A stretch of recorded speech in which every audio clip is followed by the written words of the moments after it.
핵심적인 말만 한마디 물어보고, 이제 날씨가 좀 따뜻해진 것 같은데 햇빛이 비치니까. 자, 김학성 교수님, 예.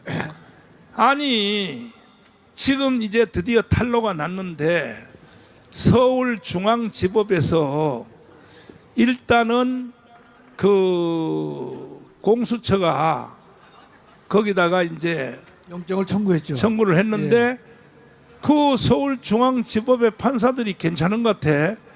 예, 법대로 한 것 같습니다, 목사님. 예. 아, 법대로 같아.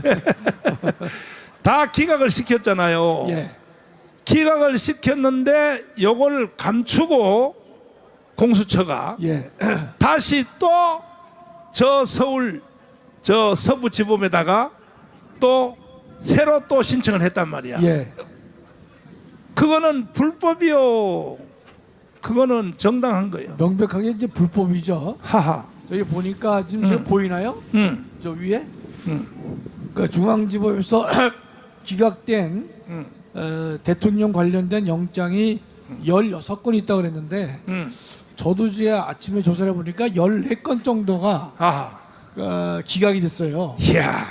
근데 거기서 보면 이제 12월 6일 날 압수수색 영장이 기각됐고 그다음에 통신영장 기각됐고 또 12월 8일 날도 압수수색 영장이 기각됐어요. 그랬는데 지금 이 사람들이 12월 30일 날 서부지방법원으로 갔거든요.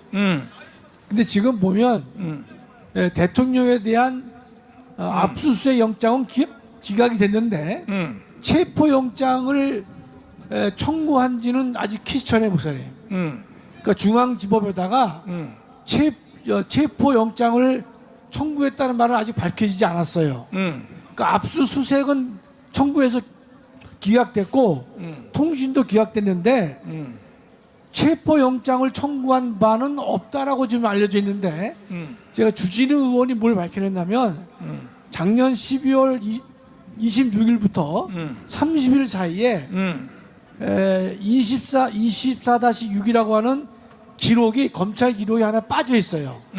공수처 기록을 빼고 검찰로 보냈습니다. 그래서 그 내용이 뭔지를 아마 지금 주진우 의원 측에서 조사를 하고 있다고 들었습니다.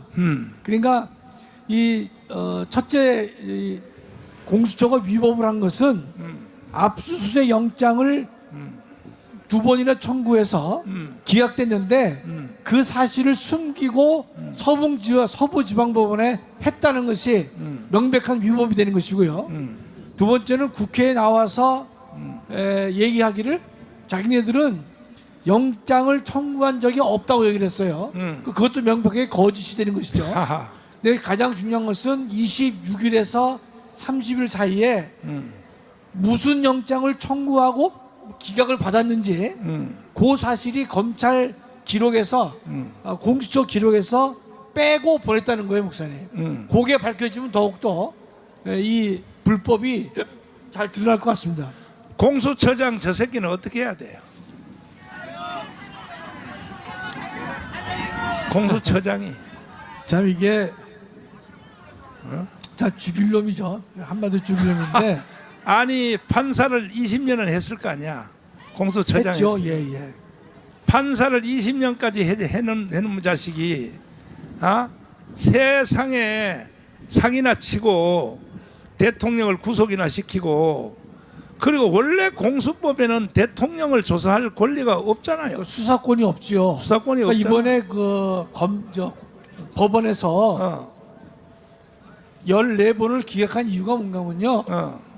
공수처는 내란죄 수사권이 없다고 봐서 기각된 거예요, 목사님. 그렇죠. 그러니까 지금 명백하게 공수처는 내란죄를 수사할 수 없다는 것이 드러났죠. 그렇다면 지규영 판사 얼마 전에 그 구속 이 청구 사건을 심리한 판사 일주일 동안 숙고한다는 그따 소리 하지 말고 맞아. 바로 구속 취소를 내려야 되는 것이에요. 그리고 윤석열 대통령은 손해배상 청구해야 돼. 손해배상 청구는 물론이고 목사님 그게 뭐 일단 복귀한 다음에 그동안에 이게 범법한 인간들을 법대로 처벌해야 될 것이에요, 목사님. 손해배상 아멘. 손해배상 청구해서 돈 많이 타면 정강훈 목사한테 좀 가져오도록 좀. 일단 목사님한테 가져오기 전에 와서 무릎 꿇고 인사하고. 아니 황전 장군님, 조금 전에 그 캐스펙에서 그 시팩. 예. 시팩에서 다 연설한 거 들었죠. 예. 이야, 이 대한민국을 우리 국민들보다가 더 잘 알고 있어. 뭐 저는 그 시팩 자체가 네, 자유민주주의에 대한 네, 아주 결정적인 역할을 하는 보수 우파들이지만은 고든 창이 이야기하는 거하고 또 뭐 마크 턴입니까? 네, 두 분이 이야기하는 것은 네, 너무나도 정확하게 전곡을 찌르고 있는데 네, 저는 어제 그 방송 왔을 때 이제 네, 하면서도 오늘 아침에 쭉 봤지만은 네. 한국 언론 방송에서 이런 걸 전혀 감추고 있습니다. 기가 막혀. 그래서 지금 우리나라가 어느 정도까지 뭐 암적 그 암덩어리들이 퍼지고 있느냐 이런 것들을 시팩은 지금 미국에서도 아주 큰 뉴스 이슈고 그러면 당연히 우리나라도 해야 됩니다. 그런데 계엄령에 대해서 계엄 선포라든가 왜 계엄령이 할 수밖에 없었는가에 대해서 철저하게 함구하고 일사불란하게 지금 봐서는 더불어민주당 이재명이 지휘하에 쭉 되는 이런 것들을 국민들한테 알리지 않았다가 우리 광화문에서 우리 우파 유튜버들이 기존 언론 방송을 뛰어넘어서 우리 국민들을 계몽하고 있는데 지금 똑같은 겁니다. 그래서 정말 이번에 윤석열 대통령이 원복되시면은 가장 중요한 본래 그 저 목사님 옛날에 계엄령 할 때는 계엄령 하면 제일 먼저 장악하는 게 언론 방송입니다. 맞아요. 이번엔 그런 것도 안 했거든요. 안 했지. 해야 됩니다. 제가 보기에는. 그래야 우리가 지금 이렇게 낮아진 국격을 높이고 미국하고도 우리가 저기 지금 고든 창도 얘기하지 않습니까?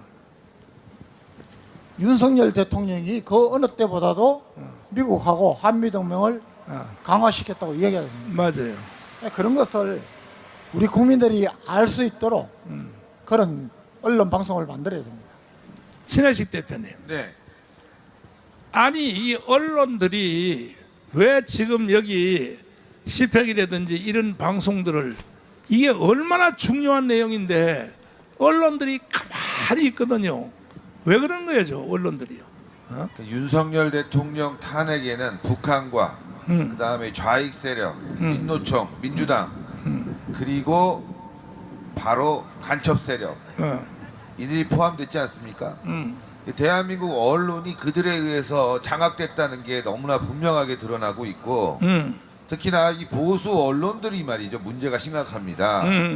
이 광화문에서 어제도 수십만 명이 모였고 지속적으로 수백만 명씩 모여서 집회를 하고 있음에도 불구하고 이거는 가리고 맞아. 오히려 수만 명 나오는 집회를 자꾸 보도를 합니다. 기가 막혀. 어제도 마찬가지 현상이 벌어졌는데 왜 그러면은 조중동마저도 이 광화문 집회와 국민들의 목소리를 숨기냐면은 윤석열 대통령 탄핵이 이들의 목표고 방향이다. 그런데 이제 보수들에게 눈치가 보이지 않습니까? 그렇지. 그러다 보니까 소개는 해야 되겠고 움직임에 대해서 그런데 큰 거보다는 작은 쪽을 소개하면서 면피하려고 하고 있다.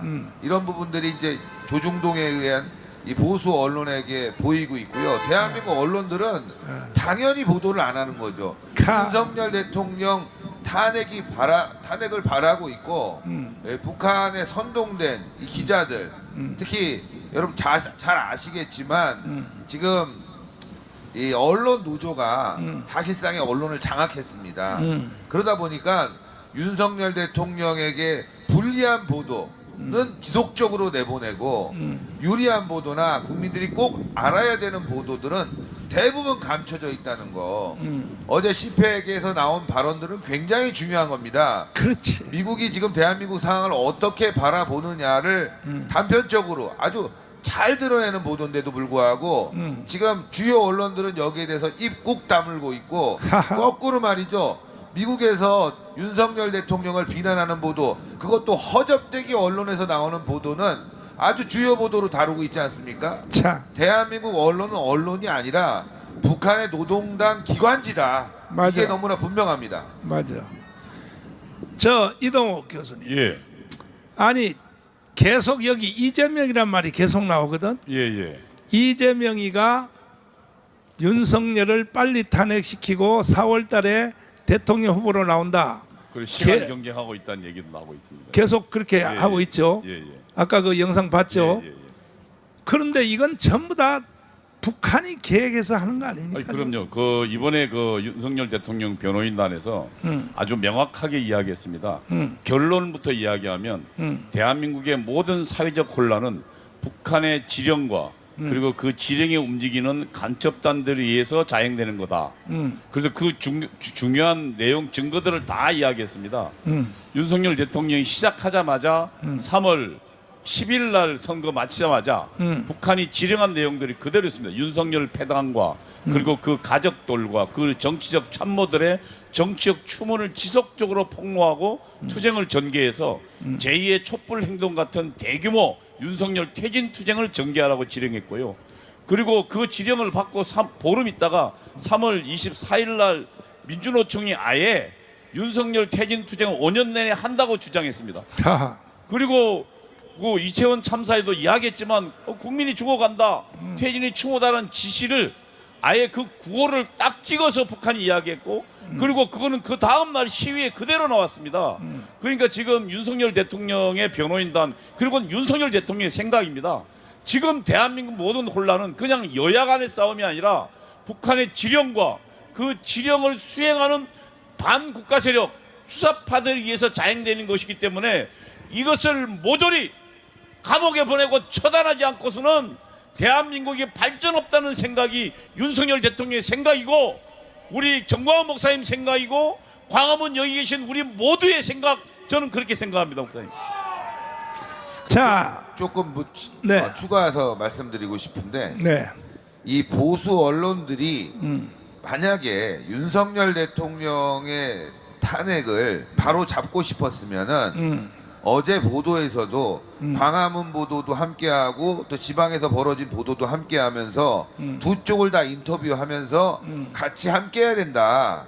광화문에서 모여야 된다. 이런 메시지를 내야 되거든요. 네. 그런데 일방적으로 적게 모이는 그 집회를 계속 보도한다는 거는 결국 우파가 찢어지기를 바라는 마음에서 보수 언론들이 지금 공작을 벌이고 있다. 그런데 일부 어눌한 그리고 잘 모르는 일부 얼치기 보수들은 마치 그쪽에 힘을 실어주는 것을 대단하게 여기고 있으면서 그들을 또 추앙하고 하는데 그거 굉장히 잘못된 겁니다. 이거는 보수를 찢어지길 바라는 보수 언론들 조중동의 공작이라는 걸 명심하시고 3월 1일은 무조건 광화문으로 여러분들이 나오셔야 됩니다. 자, 이번 주는 이제 시간이 원체 없기 때문에 자유마을 대표 3,518개 자유마을 대표들은 한 동네에서 10,000명 이상입니다. 10,000명 이상. 한 동네에서 10,000명 이상이 빨리 동원되어서 가문광장으로 총 데리고 오면은 얼마냐? 3,600만이야. 3,600만. 3,600만은 와야 끝장이 나는 거 아닙니까? 그러니까 자유마을 대표님들 오래 살 생각하지 말어. 3.1절까지만 살 생각하고 목숨을 걸으란 말이야. 사람이 목숨을 걸 때 제대로 걸어야지. 에? 내가 하는 일 봐요. 나는요 임팩트를 줄 때는 정확하게 딱 하잖아. 그래 안 그래요? 그러니까 자유마을 대표님들 정신 바짝 차리고 그 다음에 실행위원장들 바짝 차려서 지금 이제 조직된 거 전부 다 내가 보고 다 받고 있는데 빨리빨리 이번 이제 한 주일밖에 안 남았어요. 그래서 전부 유튜브 총동원해서 무조건 이번에는 우리가 자유통일을 이루어내야 되고 윤석열 대통령을 찾아와야 되고 4.19 같이 완전히 4.19가요 4.19 혁명이 일어나니까요 정치 체제고 뭐고 다 바뀐 거야. 그냥 다 뭐 국회고 뭐고 다 해산이요. 그러니까 3.1절 통해서 우리는 최소한 4.19 이상의 국민 저항권을 발동을 시켜서 우리는 해내야 될 것입니다. 여러분도 총력을 이번 한 주일을 총력을 다해 주시길 바라고 성교한국으로 마치겠습니다.